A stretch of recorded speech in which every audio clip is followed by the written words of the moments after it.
This episode of Russell's podcast is brought to you once again by Squarespace. It's a beautifully simple way to create websites and even full online shops of your very own from just $8 a month, or try it out at squarespace.com/Russel Brand. Build it beautiful. You're listening to the Russel Brand podcast, in demand and on demand. Apparently, with me is Matt Morgan. All right, Matt. Oh, hello there. We're doing, I suppose, audible broadcasting again. It's audible. Also with us is Mr. G, poet laureate of the show. He's come along as well and is already planning to summarise this show in the form of poems.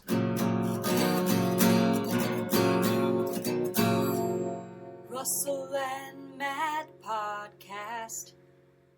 Bet your ass. Worried about the blanket, are you? I'm a bit concerned. Why do you... Well, first of all, let's tell people what happened. Yeah. Someone brought you a white blanket for you to do the show. Obviously, It's a podcast, you need a white blanket. No one's going to embark on a podcast without a white blanket. That obviously doesn't need any further explanation. No, of course. And then you acted with genuine anger. This is the wrong blanket. The other blanket. And then an almost identical white blanket was brought by a flustered underling.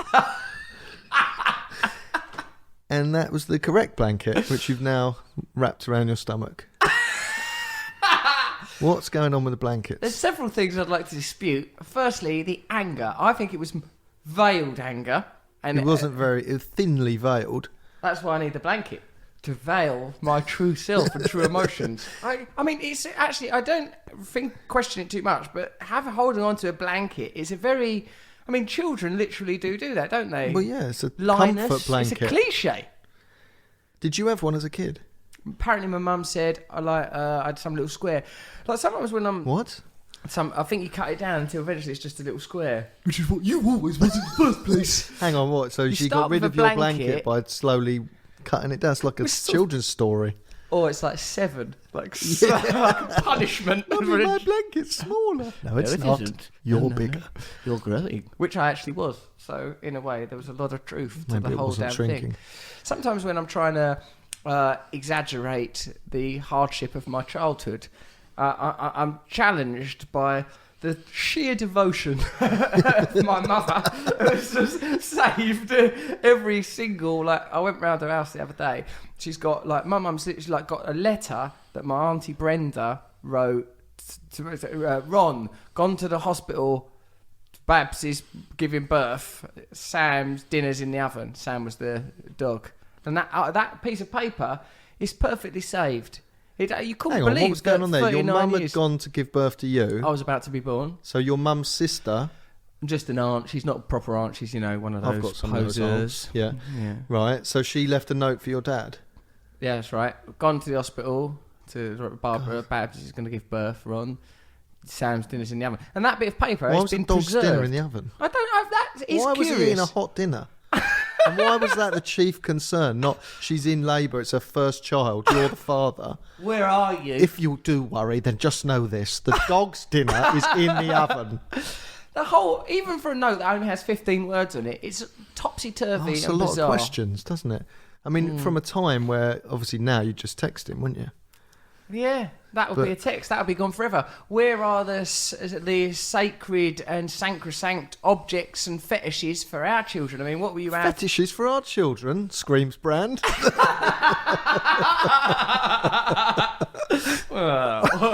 Just a little blanket, a little hole in it. Swaddle him up. My mum, when I was a kid, when something got broken in our house because there was 4 kids and things, she used to go, "Oh, nothing's sacred in this house." Yeah, that's a common refrain. But nothing's sacred. Of course it bloody isn't. What on earth would it be? Yeah, it's a family home in Dartford. What's going to be sacred? Oh, the holy sideboard. Regard the altar. Thames Television showing rainbow. Pebble Mill. Pebble Mill, I think, if we have got any American listeners, the point where we say Pebble Mill might be the point where they depart. I mean, of the people in the room, Pebble Mill... It was a daytime TV show. How did they get away with Kelly and... You must have gone on some American daytime TV shows. It was the equivalent of the one show in England, or, something like Kelly and Regis and Kelly, or Kelly and Michael. They switch people out these days. Do they? Yeah, it's like an ex-athlete. I think an ex-footballer now does it with Kelly. What's Kelly it like dominates doing him. American daytime TV? I try to bring my true personality to bear if I can. Oh dear. Yeah, it's not gone well. So they don't show your bits then? No. They're swiftly just a man removed from under the a final blanket. broadcast. Coming up, this blanket. There's a 39-year-old man who's very particular about the blanket he arrives in. Don't question why he's in a blanket at all. The other thing my mum had preserved was the bit of paper that says, like, this lad's... Like, I didn't even have a name. It says, in the child's name, Infant of Barbara. I was nameless. Like, so think how new person I was. I mean, the nostalgia, it crushed me. Not to mention then there's all the photographs of me with ex-girlfriends. Not from the infant days, of course. Oh, God, she has not kept a picture of each, has she? Not a picture she'd have to have a whole new wing of her house. Your mum must have been introduced to more women than anyone on the planet ever. I remember when you went, I can't be bothered to get any enthusiasm together to meet these people. Oh, here she is, Miss Never Gonna See Her Again. I remember when you had that murder mystery around your house. Here's this woman. I love her. Oh, yeah. You'll never see her again. Go on. Your mum's kept pictures of them. Well, it's the about early ones. Many. But like, what are her favourites? I want to make a point about archaeology. Of course. We think of the Stone Age as the Stone Age just because stone don't perish, or the Bronze Age is the Bronze Age just because they found bronze things. They probably had loads more things that are made out of sticks and paper, but that just decayed. Point well made. So, like, the whole picture we have of history is based not on any objective truth, but on the artefacts discovered. I even became more sentimental and nostalgic about the particular girlfriends that were preserved because there were photographs of them for me to attach, like a mandala, the feelings of sentimentality to girls that I might have loved more, just because the photo itself served as a jog for these sort of emotions. And I tell you what, mate, the nostalgia... I sort of oscillated between total nihilism. I thought, I can't cope with this feeling. Everything's going by. Nostalgia means an illness, doesn't it? Is it? Algia means like it's a sickness caused by... It's a sickness, algia. Yeah. Dan will look it up. Find out what algia means, Dan, because I suspect Matt's made a terrible... No, not on the topic of hypochondria. This is anything so I come to do down with with illness. Nostalgia Daily. But... I always wonder with archaeology, they ascribe a lot of things to sort of a religious belief. They go, and this must have just been one of their beliefs, right? And you just think, probably not, because most objects are practical.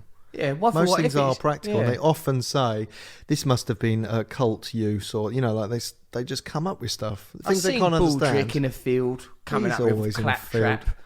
Furling around. What I don't understand about time, Tim, is they've put the time limit on themselves that we've got to close Trench 2 by Sunday.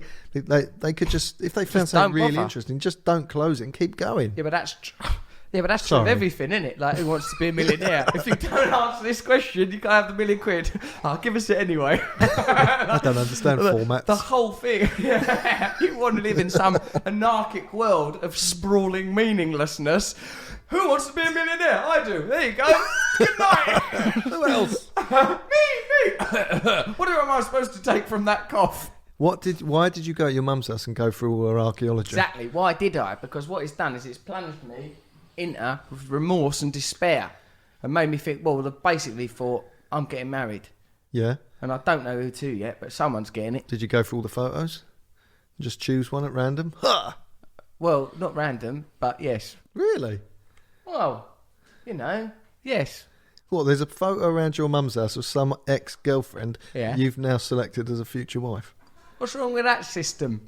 Doesn't take into account what she's been up to for 20-odd years. Sir, no system is perfect, but it's the best we've jolly well got. Online etymology dictionary, algia. Word forming element denoting pain. From Greek algos, pain, algin, to feel pain of unknown origin. We don't know where this word come from. One day someone just piped up algae and everyone just, let's go with it, man. Let's get behind this guy. Nostalgia. Right, well, that's your whole start of life, is it? Kicked off this investigation. Now it's come back. It's not positive. a hunt report. I'm trying to dig because we down. saw the answers. Yeah, so go on. So I have been plunged somewhat into a realm of nostalgia and despair, but I suppose what all of these things point to really is adulthood, getting older. Yeah, getting older. You're growing up. Yeah. So I don't know what my mum's kept of me. Barely anything. I did once find one of those little tags, when you're born and you have a thing on your wrist. On your little baby wrist. Oh, they're so small. Oh, pathetic. Little guys we were. Son of Barbara. Son of Sue. Hello, son of Sue. Well, I'd like to see you put that little baby bracelet round your winky woo, son of Sue, son of Sue. All right, so I suppose what I'm trying to get to in a structured way is I've got a goddaughter. Her name is Minnie. She's Nicola's daughter. I've been taking her out. I've took her to the theatre. I've took her to the zoo. I'm thinking of asking her to marry me. No, I'm taking her out places. Right. In what? Public I like transport? being on my own, taking a kid to the theatre. Yeah. It's good focus. Like, because as a child, you've got they're magical little creatures, aren't they? She's staring at the stage. She's really into it. I went to see The Curious Boy of the Dog and the Night. Watched it with Minnie. She's bang into it. Curious Boy of the Dog and the Night. Something like that. Curious Incident of the Dog and the Night. That's it. And she was very focused on it. Was she? Oh, she was ever so into it. Also, when you're with a kid, no, I don't have to have my photo done. Why? Because I just go with the kid. Right, so if someone comes up to you and says, can I have a photo? You go, No, hey, I'd love to, but the kid. Look at this kid, I gotta take care of this kid. What's the relationship? So are you like sort of Inspector Gadget, wacky uncle? Yes. Hey, Penny. Like that. Yeah, I'm going for very much the Inspector Gadget format. It's really developed because when she was little, she was basically terrified of me. I couldn't establish proper rapport because I was too much of a sort of a looming psychopathic Tim Burton character. Right. Sort of with branches for fingers. Yes, well, we've all felt that. Right. Well, I'm trying to... Luckily, she's learned to accept it now. And I think she enjoys the idea that I'm a bit wacky and a bit out there. We went to the zoo. We started off with, I thought we was going to meet a chimp. They don't even have chimps there anymore. Thought we might meet an elephant. They don't have elephants when you there say no meet, more. What does that mean? Get right near it and maybe touch it. Did you have special treatment where you taken around by someone? Normal treatment mostly. Then towards the end, as is often the case, someone will come up to you and offer you a bit of special treatment. But do you know what I met up to? Like some special treatment. Come in the lizard house for some special treatment. If there's special treatment you'll have to step this way, son.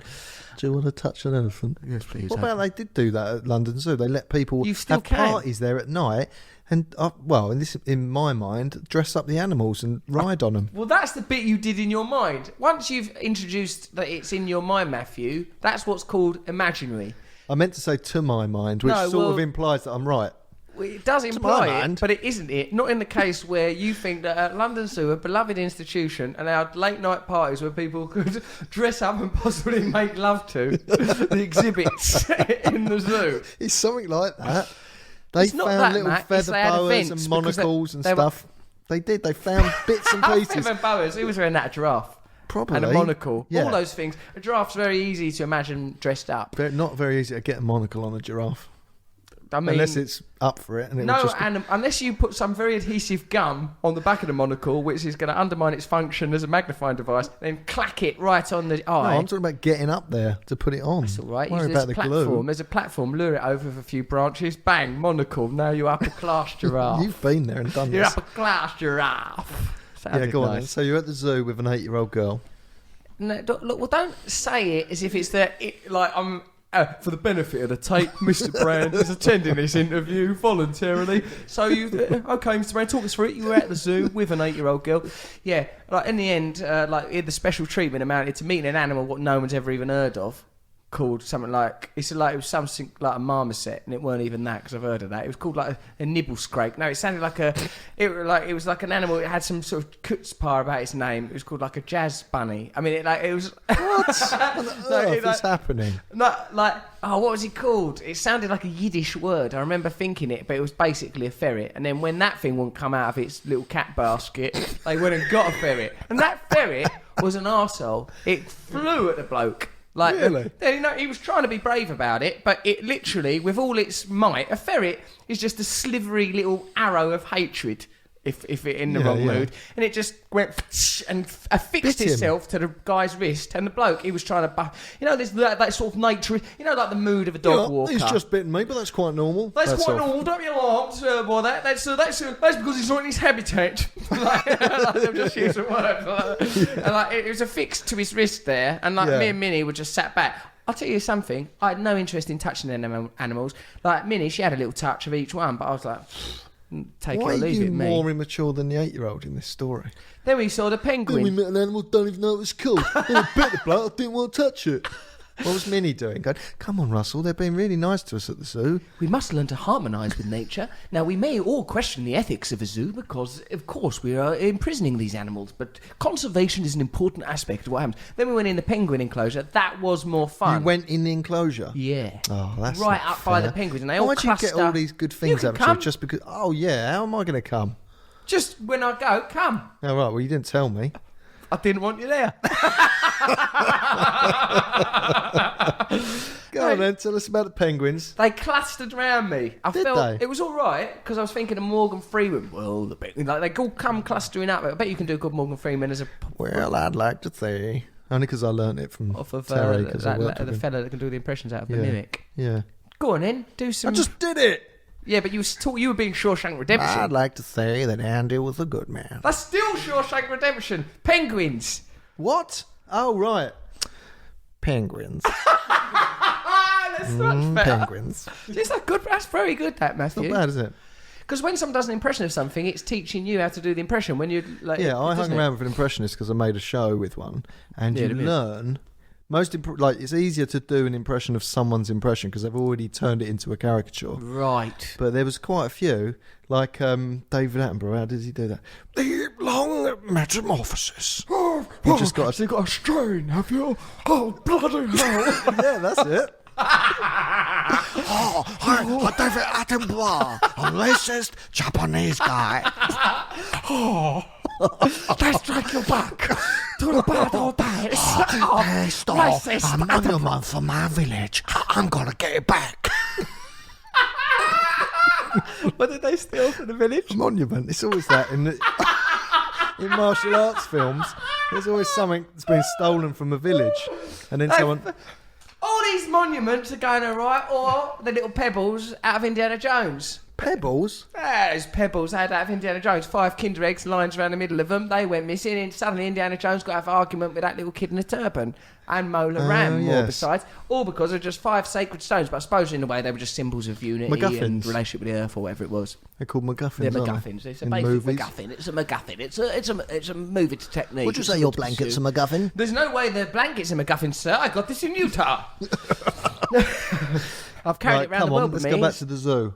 Okay, never again. Not after what I've done with penguins. The penguins, they all clustered around me. One bit me, but after I'd seen that fella front out with a ferret, there was no way I was going to fold. Did it hurt? Because it was more just the horror of seeing a penguin close its beak. The horror? Well, the horror of it clamping down its beak. A tiny, cartoon, cheeky little bird close its beak on your arm. You say that, Matthew. You say that, but in all earnestness, like when a small beast of any description turns on you, it's alarming. E.g., it's true. When I was at Adam Vennett, he's a Hollywood agent's big house in Beverly Hills, and like a bird got in their house.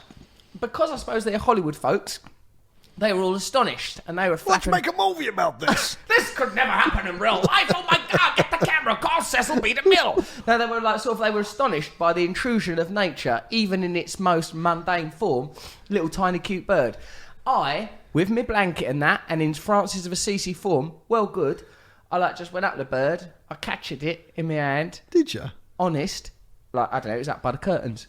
Then I let it free in the garden, and them lot was really impressed. Like they were, God, that was incredible how you did that with the birds. You're like Mowgli. Like they really thought I'd forged a connection. You should have milked it a bit more. You should have held it up to your ear and gone, yes, I know. And then in the moment of release, Matthew, I did very much try as if I was releasing a dream. You know, like I tried to go free, my little buddy. Like, you know what I mean? I outstretched it like that. After this had happened, I bet when you were on your own, you went, bloody hell, I did it. That was amazing. Normally they'd just scream and shit on me. Matthew, you're quite right. I yielded to hubris. And that is why when one day later, the tiniest cutest little mouse you can imagine was in my house. He was adorable. He was about the size of a Malteser. Like, he was so little, he couldn't even get long. He was mostly spherical, little mouse. He was adorable, little tiny nose. He was in the corner. I guess Morrissey, my cat, must have bought him in the house in Los Angeles. And I thought, I was fresh off this experience. I was full of pride. I was pumped. Yeah. I thought, I can't be stopped. This is an animal. That was an animal. I can do what I want. I can intervene. I can navigate the animal and human kingdoms effortlessly. Does this end in a little Malteser-sized mouse dying? Not just one mouse. Because if you cross me... I reached into him to like... He was into him? Jesus Christ, he's only the size of a Malteser. You're wearing him like a wedding ring. I reached into his environment. Right. I reached into his environment to sort of pluck him out of the corner and place him neatly in front of him. A little prick bit me. And Oh, he bit you. It was so... I was astonished and put out by it. Well, he's only doing it because he doesn't know that you're not trying to kill him. He's not, like, making a judgment. He should have known about the bird, I thought. Like the previous This guy's fingers stink of birds. Good Lord. Oh, dear. I didn't mean that, actually. So, like, he didn't seem to care. He bit me, and I was infuriated and embarrassed. So, like, it's almost, look, we have a relationship with the animal kingdom that don't entirely relate to the actual threat, but just the frequency of an animal. I mean, like, when you see a mouse in the house, it's horrible. Or when another cat comes in through the cat flap, I think, what is he doing in here? You know, it really browns me off. Well, I took my son to feed some ducks, and the ducks, like... With me, they'll be scared of the size of me, but with him, they sort of see him as an equal. And if he's not sprinkling the bread quick enough, they'll come and get it out of his hands. And one of them bit him, right? Just like out of haste yeah, and impatience. And I felt terrible. And then I held some bread, and it bit me, but it didn't hurt at all because their beak has no... It's just rubber. It's just like 2 bits of plastic clacking on your hand. Could they not exert enough pressure?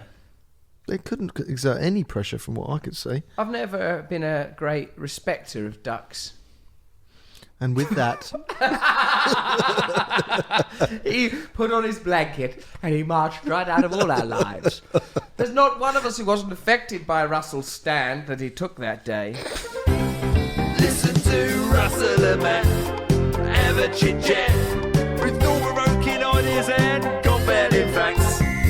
Well, obviously, this podcast is funded commercially, so these are the commercials that fund it. Now, you might think, oh, Russel Brand, this great anti-capitalist figurehead, very much the Che Guevara of our time, very much a modern icon of bringing down all things corrupt and financial, and here he is about to do an advert. Well, I'm not, Matt's doing it, and we're only doing that because to fund we want this to be free for you guys. And there's no way we'd do it for free because we're capitalists. So, simply, there's got to be an advert, and obviously, I've found a way around it by not reading it out, and here is that ad. This podcast brought to you by Squarespace, who'll help you build beautiful websites and online stores for just $8 a month. Don't worry if you've never built one before, it's simple to use. There are plenty of templates to start from and the support staff are around for a chat 24/7. Try it out at squarespace.com/RussellBrand. You're listening to the Russel Brand podcast with Russell and Matt. What I wanted to say is a new thing. You were talking, Matthew, about your experience with your boy there, feeding ducks. Did you want to add anything to the... Did you get fatherly? I'd punch a duck if it done that. Yeah, well, firstly, you're a vegetarian. Someone who works for PETA, aren't you? Or PETA, however you say. I work for him. Oh, I thought they'd given you sexist vegetarian or something. Mate, they can remark on my sexiness all they will. I owe them no loyalty. Oh, really? I don't eat animals out of love, and I'm trying my best to improve, and I'm heading, in my mind, towards veganism.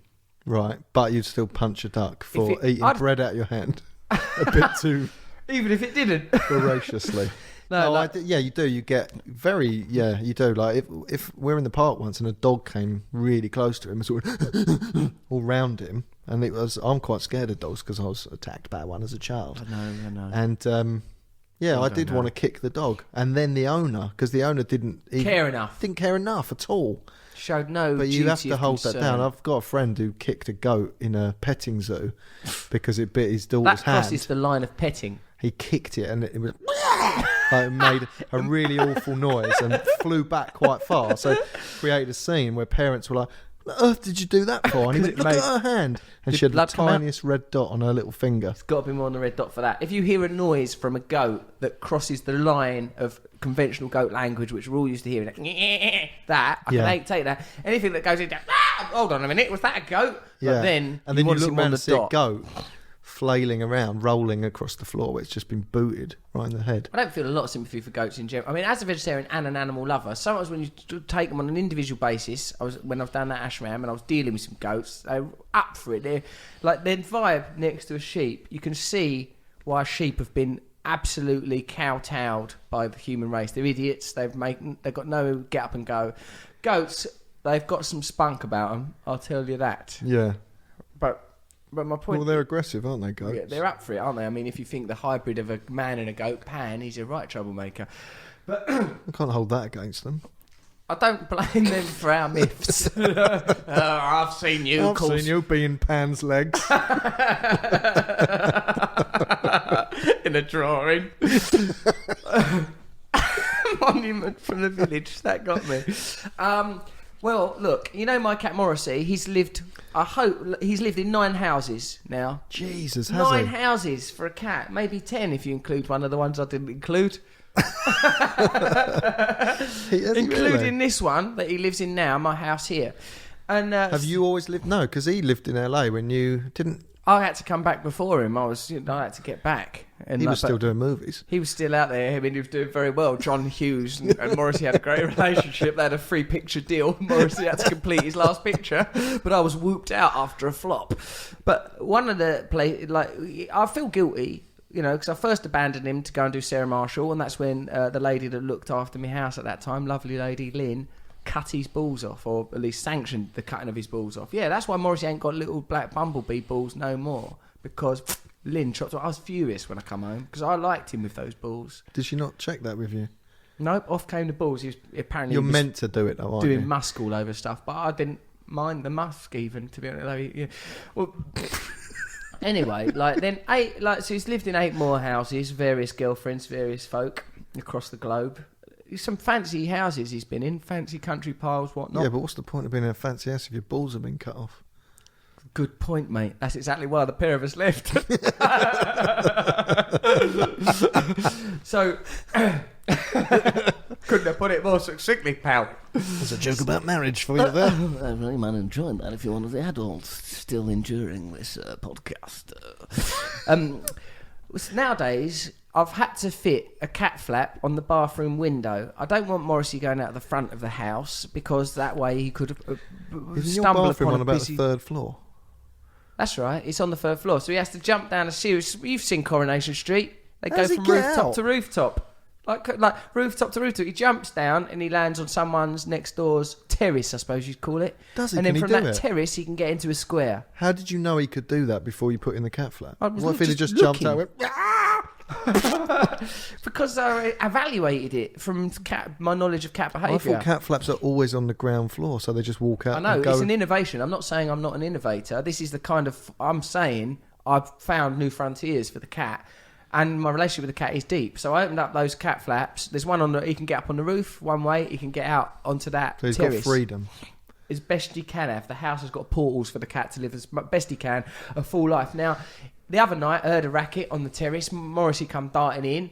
I've allowed myself to become involved in his conflicts. Because, if Morrissey's in a conflict, as far as I'm concerned, I'm in a conflict. Yeah. That's the way I see I'm it. building a very important picture here of your relationship with the animal kingdom. Go on. You What's wrong treat with it? them as people.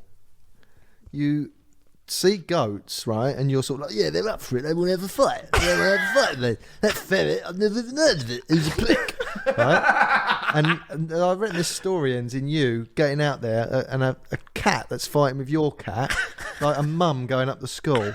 You come here. You come here, please. Now, why's my cat got a scratch on his ear? It's you, isn't it? They pick us of your own size. He hasn't even got bumblebee bollocks anymore. Bet you've got bollocks. Come here. I know where you live. Is that what you've been doing? It's a version of that. Because initially what happened was I threw a cup of water out the top window above the cat flap. Now, because my house is a warehouse, excuse me, that window, it don't open properly. So my hand hit it, the glass smashed in my hand, it went too far. Look, I was trying to bottle the cat. You need a carer. Someone needs to live here full time. You're trying to throw water out onto a cat and you smash the glass on your hand. I live in a warehouse. Christ. So it actually did cut my hand worse than any red dot from a goat bite. Something should have been done. Yeah. I felt embarrassed, obviously. And in front of who? I bruised my knuckles, just me and the other cats. I know I'm not a cat. I accept that now. I've learned to see myself as not a cat through the therapeutic process. So go and laugh it up, guys, yeah. Because, let me tell you, you've won the battle, but you ain't won the war, because there's plenty more glasses in my drawer. So this is another battle. That's just one battle. That one went wrong. But the cat, it heard the sound and it ran away. Morrissey seemed relaxed and he seemed so like he chalked that up as a victory. He heard the sound of me smash a glass in my hand and scream in pain like a woman. And he ran away. And so there were some cuts and bruises, and I'll take a blow. Never day, there was a fox. Never day? I was in Holland. I was at the Anne Frank Museum and it was harrowing. Another day, I looked out there, Morrissey come in, I could tell something had gone awry. So I took it this time more careful with the window, knowing that at the previous occasion it can be a stubborn aperture. So I went to it with more caution. I peeked out. There's a fucking fox up there. A fox. A fox and a cat together. Where's that happen? Pinocchio. Who wins? Be careful. Who wins out of a fox? Because it's wily, isn't it? A fox on a balcony. The fox isn't on ground floor level. It's on the first floor level. A fox on first floor level. That's like the one that's on the bloody Glacier Mint. It's crossing all sorts of boundaries. Christ. Up there on the first floor level, a fox. So, I threw a glass of water. Then another night... Is that your only attack? No, it isn't actually. Because another night I see two cats up there and I thought, what are they doing ganging up on my... 2 glasses of water. No. What? What I've done Is this how you want to admit to? We can cut it if it's weird. Okay, go on. I set fire to some tissues, threw them out the window. Chemical war. I That set could fire have to some... burnt your whole building down and the cats would have laughed and watched you and you'll go, They ran away. You run away from the flames. I've won this one. I'll be back. Well, the way I see it, Matthew, a cat don't understand man's red fire. It's going to flee. And it did. It would have hang on. So you threw burning tissue paper at 2 cats. They do it in prisons as a tribute. This is fucking mental. What do they do in prisons? Well, don't they drop bits of things out of the windows as a tribute? As a tribute to what? I don't know, ABBA? perhaps a prisoner. What's going on?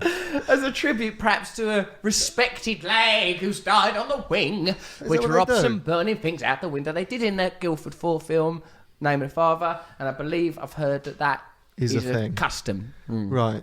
That's right, Matthew. Yeah, that's right. That's my understanding of the situation. This is mental stuff. What do you think that makes me look like as a man? Well, what do you mean? If someone saw it from the window or just you telling us? Just the overview. The overview is deeply disturbing and worrying. Why? Well, it shows me as a sort of, amateur psychiatrist that there's some other struggle that you've let be represented by cats. Well, I love him. No, You think I'm acting out some sort of psychodrama from my youth? Yes, no, I just think some deep-rooted psychological damage you're trying to reflect, Why or is you're it got to be projecting deep-rooted onto psychological cats. damage and not a bit of cat? Stick up for your brother cats. Yeah, but how I'll do it for you. I'll do What it if for they're- G. G, the part of What the if show, those he's here. cats are Morrissey's friends and they're just like, he's falling in with a bit of a rough crowd and you are like an embarrassing mum? He's probably like, yeah, what, see you later, guys? Yeah. Oh, don't worry about him. Yeah, he's all right. He's just got a glass of water. He won't throw it this time. And then you go, oh, thank goodness they've left you alive, Morrissey. Let me throw some water at them. I know, burning tissue. And they're probably like, Morrissey's dad's a bit weird, isn't it? What about if I ever have actual children? Oh my God. You'll be up to school for everything, wouldn't you? So what happens when you're out with an 8-year-old and you had to go to the toilet with them? That was what? First time I took her in the men's toilet, it was okay because it was That's a not. posh hotel. Oh, that's all right. It was a posh sort of place. I just put her in the cubicle. I'm not in the cubicle. I'm just in the environment to make sure that she's safe. Then we're at the theatre. Now, that was a different setup. Like, there was urinals and a loud air machine for drying your hands. Yeah, I would. Yeah, it seemed like a very butch environment. It's hard though, isn't it? Because if you send her into the women's toilets, I suppose if you stand outside, it's all very awkward because you're just a man standing outside. Well, you're not just a man, you're Russell Brand, so people will actually recognise you standing outside the women's toilets. I went in the women's. Did you? See, I wouldn't have done that. I enjoyed more, to be honest, because I didn't like seeing Minnie's. She was unsettled by the male environment. I mean, people, because men stand in full vision weeing. Yeah, that's not right. Flanked by one another, of course. She was flanked. What was she trying to use? Urinal? No, don't do that, my darling. You've not got the correct giblet. It's difficult, isn't it? In the women's one, I enjoyed being in there because what I felt like was I had a passport to the women's toilet, and not to say that's not the right reason to be in there. What do you mean? Oh, yeah, you can't do me for it. It's an 8-year-old girl in there having a wee-wee. Come on, don't be shy, love. Gotta do what you gotta do. It's only We're natural. all here. You listening to the Russel Brand podcast with Russell and Matt. Oh yeah. Look, we both watched this Molly Dineen documentary inspired by my visit to the zoo. You watched it too. Yep. Molly Dineen, The Ark, made in the early 90s, a documentary about London Zoo while it went through. It was, While London Zoo was going through a critical period of having its funding withdrawn, going from being a profitable enterprise, and new management structures introduced, requiring the zoo to lose a third of its staff and a third of its animals. And Molly Dineen, a very great filmmaker, covers this period. First thing that struck me is that something that took place in 1993 looked like it was 1974. Our perspective is ridiculous. Like, people were wearing beige, everyone's trousers was rubbish, their haircuts were all over the It gap. does look like if you just watched a bit of it, you'd go, oh, that's 1979, maybe 1984, something like that. 1993. I was alive in 1993. I could have strolled into the back of frame as a 16-year-old. You know what? 18. What struck me as That's well. ridiculous. Yeah, you were 18, I was 16, yeah. I was an 18-year-old. I basically was like You this. could have worked there. You could have been in the documentary I'd as have an been adult. better off than what I was doing, just flanneling around like a pillock. Also, you wouldn't be allowed to work with animals. Now we've uncovered your true feelings. I hadn't done those things yet. You would have been driven to it. Maybe I'd have gone down another road, like Biff in Back to the Future 2. Yes. Things may have come off from me if I'd worked down that zoo. But let's not get sidetracked, because it was a very fine documentary. I enjoyed like the sort of social aspects of it, seeing because like Molly Dineen made it brilliantly. So it's like the zookeepers as much look like inmates as the animals themselves, and you calls to question the ethics behind zoos. Is it right to have them? Because and then the thing I really like, Matt, is when he said when they first started zoos, when they started London Zoo, one of the best zoos has ever been, or whatever. They just sent out a letter to British embassies going, send us your most curious beasts. We're beginning a zoo. Send stuff right away. And they sent over a load of animals from around the world. No one knew what to do with it, what it ate, how to look after it. Some bloody great big like sea lion would arrive and they'd just go, I don't know, give it a damn sandwich. You know what I mean? Like, people didn't know what to do with them. It is mental, isn't it? And they said it was mostly working class blokes that had agricultural experience. Like the idea of the educated academic zoologist didn't come around till later. The first, and apparently that tradition still works in zoos and zoology. Well, not in the zoology, but like in the zoo world of like either you're a hands-on kind of guy that will smack a gorilla in the guts if it plays you up, or you're like, oh no, it's got psychological problems. But I'm just saying, it was very interesting to sort of see. We take an institution like London Zoo and just think, oh, it's always been there. We don't think of the provenance and the paraphernalia and what went into it. Yeah, and it's also like in that documentary. Well, one thing I was struck by is how people have learnt how to behave when they're being filmed because of reality TV. So in that, people are just unchecked and brilliant. Yeah, and you hear her say a couple of times, like, "Oh, don't worry, no one's going to see this for a year," because they're talking about their jobs and who gets the sack, and they obviously a bit guarded because it's work, right? Yeah. But the way people now know, oh, I'm the wacky guy. I'm going to say this. This is what's happening, and just being aware of the camera and all that stuff. We know the grammar. Everything's overproduced. The clever thing she did as well is she filmed people a lot when they were getting ready. ready. So you were able to observe behaviour and mannerisms when people are getting ready. They're not so self-conscious. It was really, really good. But there's some good characters in there, and the character that I like most, I can't remember his name, but he was like the top manager guy that was brought in to make these cuts and spoke in quite a brutal way. And I was convinced that there's a sketch in Brass Eye where Chris Morris is, I think, running a boys' home, or like Borstal or whatever, and he sort of talks about if you have a fly and you pull its wings off, you've got its full attention. Like it's definitely, there's some sort of, I don't know if it's exact like he based it on that. But he did do zoology, so he probably at university, Chris Morris. So yeah, he probably had seen that documentary. But because that guy, I liked him. Really? Well, I didn't like him as a person, but I liked him as a character, and I liked him mostly because of the way he spoke about his children. I've got 2. And she goes, and when he goes, because he was talking about making these cuts at the zoo, having terrible impact on the lives of the animals and the lives of the staff that work there. Well, they're just going to have to learn to cope. If you take a person from their job of 30 years, he's very matter of fact, Thatcherite sort of bloke, isn't he? Who's come in. Idea of specialisation has to end. You'll have to be able to look after the lizards, the pterodactyls, the pigs, whatever I push you towards. It's mad though, because there's people who've got a relationship with an elephant they've had for 20 years, and the elephant trusts them. He's just like, sack them. We'll just get someone from the birds department to run. It was just like, there you go. So obvious. An elephant what is basically a bird, but with 4 legs and a long, trunk. floppy beak. A giant flightless bird. Now get in there and give it a donut or whatever the hell it eats. When he talks about his kids, it's funny. That killed me when he talked about his kid, because she goes to, obviously struck by the man's cold brutality. The filmmaker goes, do you bring your children up like this? Yes, I do. They're fully expecting him to go, of course not, they're children. No, they're children. I love them. How on earth would a child cope with such? I'm worse to my children. I really lean into those. I mean, my son, Basil, he's just going to be a professional. He's a middle-of-the-road guy. He'll be lucky if he succeeds at all. But Serafina, my daughter, she's a leader. She's got real qualities. So he says, but Serafina she was selling pine cones to, what was it, like, where people arrive on a boat or something, wherever they live. In the village, she was selling pine cones. She was doing face painting. She's making £1 a time. She made £40. But at 2, he reckons she was selling pine cones to visitors at the age of 2. She sounds horrible, his child Serafina. Also, it's a very grandiose name, Serafina. But Serafina, by my reckoning, he's probably, hold on a minute, she's about 28 or something. Yeah, I do think that she's out there.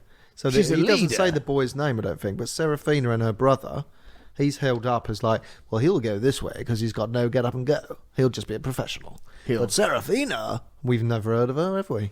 There's no one in the public eye called Serafina who's captured the imagination, and I'd like to find out. Serafina, daughter of the bloke from the Ark, we can probably track her down. If you know her, you can email us on russellandmatt@audioboom.com, or just go to audioboom.com, record a message, or leave us a voicemail message on 0203 515 9127. That's good, isn't it? People, we could track a person down. Yeah, we can use this to do what we want. We can dabble around in the world. Oh no, what if people listen to this and they know, like, they live around here and their cats live around here, and they'll find out about my tissue bombing? That's very specific. I'm a tissue bomber. Very specific. What is? Well, that's what percentage of our listeners A, live around here, and B, have the cats at you through burning tissue. What do you mean? That's a small subset. 0. Yeah. They might, because they might think I've seen him around the neighbourhood. How many cats have you thrown tissue at to be worried about that? 1, 2. 2. Yeah. Right, we want to track down Serafina. Her dad, what's her dad's name? Yeah, what's her name? Serafina, the Ark, Molly Deneen. I'd like to talk to Molly Deneen. You met her once, you said? Yeah, I met her. She was sort of like a sort of sun-kissed and interesting. I fell a bit in love with her at a sort of an outdoor event, a garden party for A.A. Gill. I met Molly Deneen. She had something about her. She was like a female Indiana Jones. Is that why? Because what made you get that documentary? Because it's quite old and specific. And I got given them, I think, by none other than Simon Amstel. Like, he gave me a bunch of these things, and I met her, and I found her very interesting, and I felt that feeling of guilt that I'd not seen any of her work. You know, I know it's immature, but I found something in that documentary that a man does a fart when he's been interviewed. That's extraordinary. There's someone to do a fart in a documentary. Have I done a fart on the radio? Brave. Yeah, you've done farts on the radio. I've done farts in TV interviews with massive stars. I've done farts in situations where I can't believe I've done it. Like, I can't believe I'm actually doing this. I'm sitting here farting in front of, I don't know, Adam Sandler or something. Really? And they've just done it. Right, you ready for this? Yeah, go on. Proof. 26 years I've worked for the Society. And Clearly the audible. Society That's a fart. 26 years I've worked for the Society. What? It doesn't even care. He carries on, doesn't he? It doesn't bother him. I mean, that's working in a zoo for you. 26 years I've worked for the Society. And the Society... And look what it's done for my manners. I've noticed that exact phenomenon in a few documentaries. Fart phenomenon. Yeah, it happens in Grizzly Man. You know that thing about the man who was, well, I don't want to ruin the ending, but eaten by bears. He thought that he really was vibing with the bears, but it turns out the bears saw him as little more than a snack. Yeah. And an irritant. Yeah. And Timothy Treadwell, he was. Timothy Treadwell had been with the bears. What's his name? The documentary maker. Werner Herzog. Werner Herzog. Timothy Treadwell went to live on a bear reserve to protect bears that were never in any danger in the first place because they were on a bloody bear reserve in Alaska and they were never under any threat. But Timothy Treadwell thought he'd intervene. And he paid a high price. Made lots of videos of himself there. He actually took a woman there, and that's when he got eaten, and she got eaten as well, I think. They both got eaten by bears. But I mean, that's all very tragic. But the true horror is that in one of the interviews, and I'll get the audio as well, someone does a fart just like that. He does. Huh? Who does this? No, not him. He's dead. Oh, what? Someone they're It's a talking about. policeman comes. I think it's a policeman from. He's still by his helicopter, and he just doesn't care. If you can fart in front of a helicopter and still be heard, In a documentary, that's a commitment. the helicopter's off. Now listen to a sting for a radio show you're already listening to. See if you recognise the voices. Podcast. I've just texted with my name. Don't speak while I'm about to. Oh no, don't. This is the Russel Brand podcast. This is the Russel Brand podcast. Oh my God, I've got them trapped. Brilliant, thank you. So there was that. That's amazing, Stephen Fry's voice, isn't it? It's and very- Miranda's, but like, it's So identifiable. Yeah. And Do you know powerful. what? He's talking of impressions. It's hard to do an impression of Stephen Fry because he's got, in his nose, he's got sort of like He's got something that can't be I don't want to replicated. say deformed nose because that'd be, but he's got like Curvature. yeah, and so there's a sort of nasal. Can't be there's a sort of- replicated. very hard to replicate without pressing your nose in. Do you know this from the Impressionist man? Yeah, Terry That's told what me he that. says. He goes, you can't Some- recreate it. Yeah, some people, the structure of their Means it can't be replicated. yeah, it means can't just go like that. oh dear. Well, that wasn't meant to be anyone. I was just saying if he was doing someone else. This is the Russell. Okay, it's Hold on, impossible I'm to doing do. some more promo for a show you're already listening to. Mick, say you're listening to the Russel Brand podcast with Russell and Matt. I'm listening to the Russell Brand podcast with Russell and Matt. Now say that you're listening to the Russell Brand podcast with Russell and Matt. You're listening to the Russell Brand podcast with Russell and Matt. Excellent.